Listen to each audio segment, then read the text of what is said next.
9 मे. श्रीराम जय राम जय जय राम. श्रीराम जय राम जय जय राम. श्रीराम जय राम जय जय राम. श्रीराम जय राम जय जय राम. शुद्ध वातावरण आणि पवित्र आचरण. आपल्या घरातलं वातावरण शुद्ध, शांत आणि पवित्र असावं. आपल्याकडे येणाऱ्या माणसाला परत जाऊच नये असं वाटावं.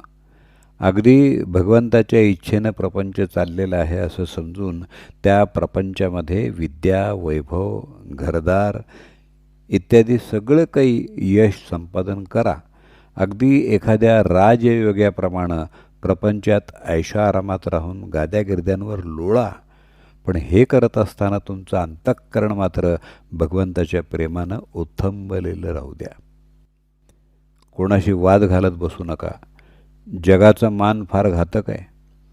त्याची चटक लागली की मनुष्य त्याच्या मागं लागतो आणि नंतर मान मिळवण्याची कृती थांबते आणि मानही नाहीसा होतो. जगातले अजिंक्य पुरुषसुद्धा कुठेतरी विषयामध्ये गुंतलेले असतात.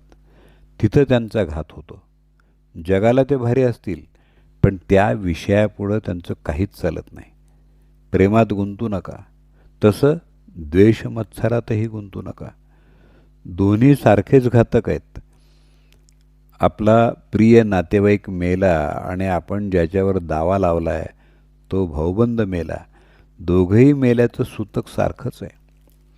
त्याचप्रमाणे मनुष्य प्रेमानं गुंतला काय आणि द्वेषानं गुंतला काय, नुकसान सारखंच होतं. भगवंताचा विसर हा कोणत्याही कारणानं झाला तरी बरा नाही. मग प्रपंचामध्ये सुखसोयी असल्यामुळं तो हो किंवा प्रपंचात दुःख झाल्यामुळं हो. ढोंग, बुवाबाजी इत्यादीच्या भानगडीत तुम्ही पडू नका. अगदी काहीही न केलं तरी चालेल पण ढोंग मुळीच करू नका. आणि सर्वांनी माझ्यावर कृपा करा. अगदी अनुभवानं मी सांगतोय की बुवा होण्याच्या फंदात तुम्ही पडू नका.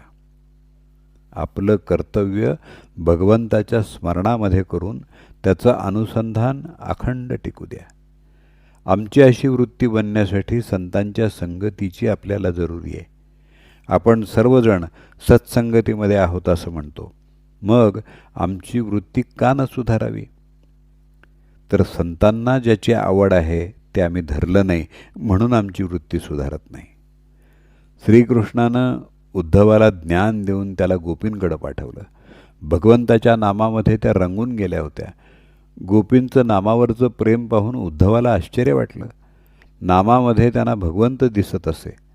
ते पाहून उद्धवानं देवाला सांगितलं, देवा तू मला ज्ञान दिलंस खरं पण तुझ्या भक्तीचं प्रेम त्याहून श्रेष्ठ आहे. ते तू मला दे. खरोखर त्या नामाचं महात्म्य देवाच्या वर्णनापेक्षाही कठीण आहे. तुम्ही सर्वजण इथे आलेले आहात. इथून रामाजवळून काही मागून न्यायचंच असेल तर त्या नामाचं प्रेम तुम्ही सर्वांनी मागा. सर्वांनी नामस्मरण करा आणि आनंदात राहा. राम कृपा करील हा भरवसा तुम्ही बाळगायला पाहिजे.